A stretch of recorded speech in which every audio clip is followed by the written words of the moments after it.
नमस्कार, न्यूज 24 पर आप देख रहे हैं सबसे बड़ा सवाल। आपके साथ मैं हूं अखिलेश आनंद।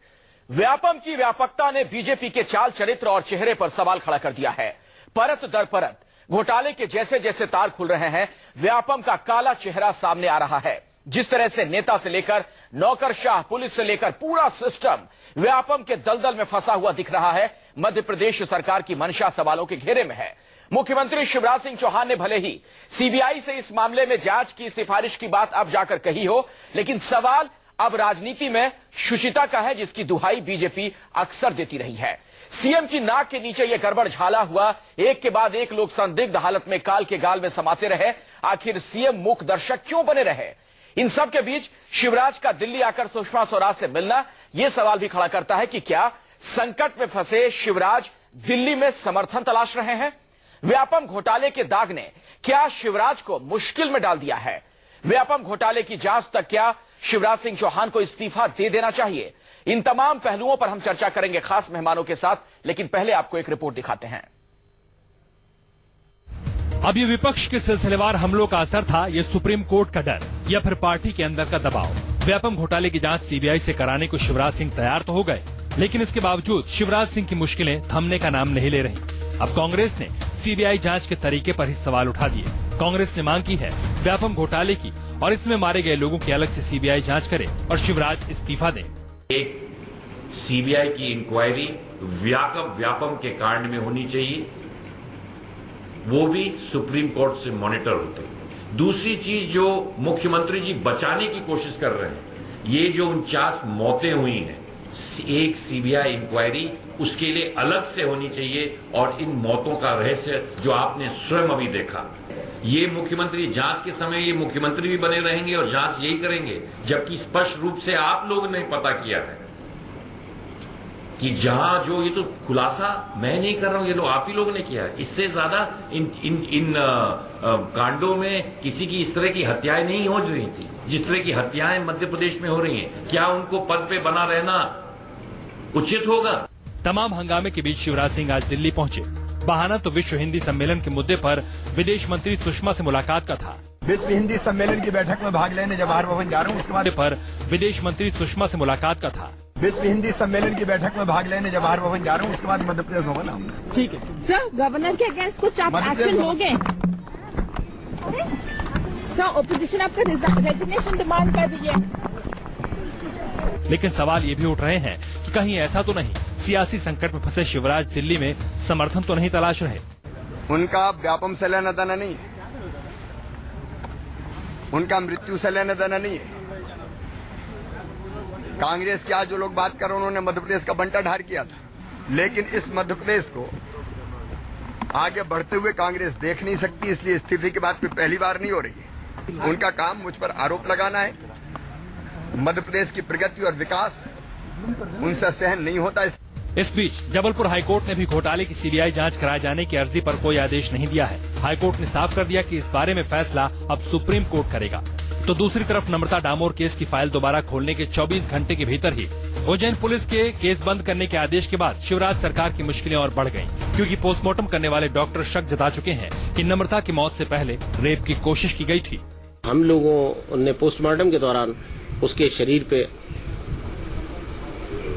नाखूनों के, उसके मुंह पर, नाक पर निशान पाए थे, यानी कि नाक और मुंह को किसी व्यक्ति के द्वारा फोर्सफुली दबाना जाना और एक थ्रॉटलिंग, गले को भी साथ में दबाया जाना। तो आपके अनुसार जो नम्रता की मौत है वो गला दबाने से? हाँ, उसका नाक, मुंह और गला दबाने से हुई थी। सवाल ये है कि क्या व्यापम घोटाले में नम्रता किसी बड़ी साजिश का हिस्सा बन गई थी? अगर ये सही है तो क्या किसी दबाव के चलते उज्जैन पुलिस ने नम्रता डामोर की फाइल दोबारा खोलने से पहले 24 घंटे के भीतर ही बंद कर दी? क्या 45 मौतें भी किसी साजिश का हिस्सा थी, जैसा कि कांग्रेस कह रही है? और जब सवाल उठ रहे हैं तो क्या व्यापम घोटाले की जांच तक शिवराज को इस्तीफा दे देना चाहिए? Bureau report, news 24। इस पूरे मामले में गौर से देखें तो ऐसा लगता है कि शुरू से ही छिपाने की ज्यादा कोशिश की गई, बताया नहीं गया। हमारे साथ बातचीत करने के लिए कई खास मेहमान जुड़ रहे हैं। हमारे साथ जुड़ चुके हैं हितेश वाजपेयी जी, भारतीय जनता पार्टी के वरिष्ठ नेता है। हमारे साथ प्रदीप जैन साहब कांग्रेस के वरिष्ठ नेता जुड़ चुके हैं। अतुल अंजान जी सीपीआई के वरिष्ठ नेता हमारे साथ मौजूद हैं और प्रदीप सिंह जी हमारे साथ स्टूडियो में मौजूद हैं, सीनियर जर्नलिस्ट। आप तमाम लोगों से बातचीत होगी। आप सबका स्वागत है न्यूज 24 के इस कार्यक्रम में। हितेश वाजपेयी जी, पहला सवाल आपसे ही है। भले ही अब जाकर मजबूरी में ही सही, लोक लज्जा की दुहाई देते हुए सही, शिवराज सिंह चौहान ने यह फैसला लिया कि अब सीबीआई जांच हम करवा लेते हैं, लेकिन आप लोगों की मंशा शुरू से लेकर अब तक सवालों के घेरे में है। मैं एक उदाहरण आपके सामने रख रहा हूं। नम्रता डामोर का जो पूरा मामला है, पोस्टमार्टम करने वाले डॉक्टर ये कह रहे हैं कि उनके चेहरे पर जो उनकी डेड बॉडी मिली थी साल 2012 में रेलवे ट्रैक से, उनके चेहरे पर नाखून के निशान थे। ऐसा लगा कि उनके साथ कोई जोर जबरदस्ती की गई है, गला दबाने का प्रयास किया गया है। इन तमाम बातों के बावजूद फाइल को बंद कर दिया जाता है। और अब तो सबसे ज्यादा जो बात चौंकाती है, इस हाय तौबा के बाद, इस हंगामे के बाद कल फाइल खुली, आज फिर से 24 घंटे के अंदर केस बंद। क्यों आखिर? देखिए, दो बातें हैं जो मैं कहना चाहता हूं। पहली चीज, अखिलेश जी, मुझे मालूम है आपके सवाल जो हैं वो जायज हैं और चूंकि ये घोटाला मध्य प्रदेश की धरती पर हुआ है तो जवाब भी हमें देने हैं, हम इस बात को जानते हैं। लेकिन आप सोचिएगा, यही द्वंद्व शिवराज सिंह चौहान जी के सामने उस दिन खड़ा हुआ होगा जब उनके सामने ये रैकेट की सूचना आई थी। उन्होंने एफआईआर दर्ज कराई थी जब हमारे ही दल के बड़े नेता इसमें शामिल थे। तो उन्हें पता था जब मैं इसको नेस्तनाबूद करूंगा, जब इसको समाप्त करूंगा, तो ये सवाल मुझ पर खड़े होंगे। तो उन्होंने इन सवालों से बचने के लिए इस पूरे रैकेट को खत्म नहीं किया है। अखिलेश जी, ये भी हमें ध्यान रखना चाहिए। इस पूरे रैकेट को उखाड़ फेंकने के पश्चात आज उनके पास राजनीतिक, नैतिक और हर प्रकार की चुनौतियां उनके सामने, हम भी इसको जानते हैं। लेकिन हमें गर्व है ऐसे मुख्यमंत्री पर जिन्होंने आंख नहीं बंद करी, उन्होंने इसको नहीं, क्या बात आप कर रहे हैं हितेश जी? आप कह रहे हैं आंख नहीं बंद करने की बात कर रहे हैं। मुझे लगता है स्पेसिफिक होकर बात करें। मैंने आपसे सवाल पूछा था नम्रता डामोर के बारे में, क्यों आखिर उज्जैन के एसपी ने एक बार फिर से इस फाइल को खोलते ही 24 घंटे के अंदर बंद कर दिया?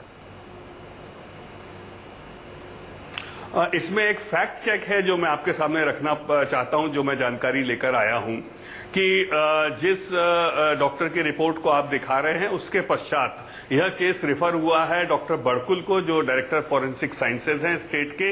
उन्होंने इस पूरी इसका घटना का रिक्रिएशन किया, ऑन द स्पॉट जो एग्जामिनेशन होता है उसको किया। उसके बाद पूरा बोर्ड बैठा, बोर्ड ने इन्वेस्टिगेशंस के भी जो जितने आयाम थे उन सबका अध्ययन करने के पश्चात उस निष्कर्ष को पाया। ये कोई राजनीतिक एक्सरसाइज नहीं थी। नहीं, देखिए ये चीजें कैसे होती हैं सर, सबको पता है हितेश जी। प्रदीप जैन जी को मैं चर्चा में शामिल करना चाहूंगा। प्रदीप जैन जी, तब क्या ये माना जाए कि जो डॉक्टर रिपोर्ट को रखने का प्रयास किया है यहाँ पे, जिस डॉक्टर ने पोस्टमार्टम किया, जो ये बातें अब कह रहे हैं नम्रता के बारे में कि उनके चेहरे पर ऐसा लगा कि मानो नाखून से हमला किया गया हो, गले पर दबाने के निशान थे, तब इसका मतलब यह माना जाएगा कि वो डॉक्टर झूठ बोल रहे हैं। तो कोई तो है जो झूठ बोल रहा है और जो झूठ बोल रहा है उसके खिलाफ कार्रवाई होनी चाहिए। फिर आनंद जी, हाँ, निश्चित रूप से आज झूठ नहीं होता, ये फोरेंसिक एविडेंसेस होते हैं और इसका पूरा रिव्यू होता है। हितेश जी, आपकी बात सुन ली है और मैं ये कहना चाहता हूं कि एक आदिवासी कन्या जिसके भविष्य के ऊपर उसका पूरे परिवार का नजरें टिकी थी और उस कन्या को किस तरह एक रैकेट में फंसाया गया और उसको आत्महत्या का रूप दिया गया। अगर डॉक्टर पुरोहित झूठ बोल रहे तो मध्य प्रदेश की एसटीएफ ने उनके खिलाफ रिपोर्ट क्यों नहीं की? मेरा क्वेश्चन नंबर 1 एक ये है। हितेश वाजपेयी को यह भी समझना चाहिए कि उनके ही प्रदेश की पूर्व मुख्यमंत्री और भारत सरकार की वर्तमान मंत्री, उन्होंने इंदौर के अपने संज्ञान के केस के बारे में सीधा आरोप लगाया कि क्राइम ब्रांच से जब एसटीएफ के पास डॉक्यूमेंट ट्रांसफर हुए, उनके साथ छेड़छाड़ हुई, उन्हें अपनी जान का खतरा लगता है, उन्हें रात की नींद नहीं आती है। आप जिस मुख्यमंत्री पर गर्व होने की बात कर रहे हैं, कहीं ना कहीं उमा जी ने ये मांग की है कि इसकी सीबीआई जांच हो और उनके इस भाषण में ये बात भी छिपी है कि जब जांच होगी तो मुख्यमंत्री को अपने पद से इस्तीफा देना चाहिए। आप अपने भारत सरकार की मंत्री, क्योंकि मैं भी भारत सरकार में मंत्री रहा, और फेडरल स्ट्रक्चर में अगर एक मिनिस्टर कोई बात कहता है तो वो भारत सरकार के प्रधानमंत्री की आवाज होती है। आज सबसे पहले नैतिकता के आधार पर उस आदिवासी कन्या की बात हो या संपूर्ण प्रकरण की बात हो, मुख्यमंत्री को इस्तीफा देना चाहिए और इस्तीफा देने के पहले उन्हें सुप्रीम कोर्ट में अपने महाधिवक्ता को भेजना चाहिए। प्रदीप जी, जो आप बात कर रहे हैं उससे जुड़ा मेरा अगला सवाल है। जांच की मॉनिटरिंग जी SIT के अतुल अंजान जी से मेरा सवाल है। अतुल अंजान जी, ये सब कुछ होता रहा, मैं तो एक लाइन में पूछना चाहता हूं। हाँ बोलिए, क्या अपनी बात पूरी कीजिए। शिवराज सिंह चौहान जिन्होंने इस रैकेट को उखाड़ फेंका, जिसके पीछे कद्दावर लोग शामिल थे, क्या आप लोग उनके साथ आज खड़ा नहीं होना चाहेंगे? इस रैकेट को किसने उखाड़ फेंका सर? रैकेट से जुड़े लोग तो अभी भी हैं, किसी की मौत हो रही है, कोई जेल में है, सलाखों के पीछे है, कोई बाहर है। मैं आनंद जी वाजपेयी जी ये बात समझ लें कि मेडिकल एजुकेशन 2008 से लेके 2012 तक खुद मुख्यमंत्री के पास था और 2011 में जब प्रताप ग्रेवाल ने विधानसभा में मेरा सवाल अतुल अंजान जी से। अतुल अंजान जी कैसे मान लिया जाए और इतना बड़ा घोटाला होता रहा, इतना गड़बड़ झाला होता रहा, आए दिन किसी के मरने की खबर आ जाती है और मुख्यमंत्री को इसकी जानकारी नहीं होगी? क्या मुख्यमंत्री मध्य प्रदेश के इतने मासूम है या फिर उन्हें कुछ पता ही नहीं अपने सिस्टम के बारे में क्या हो रहा है? एक मिनट, अतुल अंजान जी से मेरा सवाल है। सरकार भाजपा की और गवर्नर कांग्रेस का, बार बार ये कहना उचित नहीं है। एक मिनट, अतुल अंजान जी को बोलने दीजिए। गवर्नर कांग्रेस का नहीं है, सुनिए ना, मैं बता रहा हूं। देखिए अखिलेश जी, अगर ये सरकार शिवराज जी की उखाड़ फेंकना चाहती थी और उखाड़ फेंक रही है, तो मैं पूछ रहा हूं कि उनके ही पीए जब इस व्यापम कांड में फंसे और उन्होंने तमाम चीजों को काम कार्रवाई मुख्यमंत्री के कार्यालय से बैठ के कराया, तो उनकी अग्रिम जमानत क्यों करवाकर उन्हें रख दिया और आज तक उनसे SIT ने STF ने पूछताछ नहीं की? ये जमानत भेजे गए, बाकी तमाम बच्चे निर्दोष भेज दिए गए। अदालत देती है। अरे छोड़िए, जाने दीजिए, आप बोलिए मत। अभी मैंने आपके बोला नहीं, जो सुन लीजिए एक बात। और आप जो कह रहे हैं कि ईमानदारी के चेहरे उन्होंने उखाड़ फेंका, उस नम्रता के चेहरे पर जो नाखून के न दुखद नहीं है, बहुत सुखद है आपके लिए। यही तो भारतीय जनता पार्टी का नृत्यांगना का कार्यक्रम है। नहीं, आपके लिए आप परेशान हो रहे हैं, आपको आनंद आ रहा है क्योंकि हम भ्रष्टाचार को हटा रहे हैं सिस्टम से। क्या आप हटा रहे हैं? आप चाहे आपके येदियुरप्पा हो, चाहे शिवराज सिंह चौहान हो, वाजपेयी, आप भ्रष्टाचार का हिस्सा बनना चाहते हैं। सुनिए, आज जो मुलाकात हुई है शिवराज चौहान की और सुषमा स्वराज की, जो ये दो भ्रष्टाचारियों की मुलाकात है, एक ललित गेट में फंसा हुआ है और एक आप जो है वहां पर मध्य प्रदेश में व्यापम में है।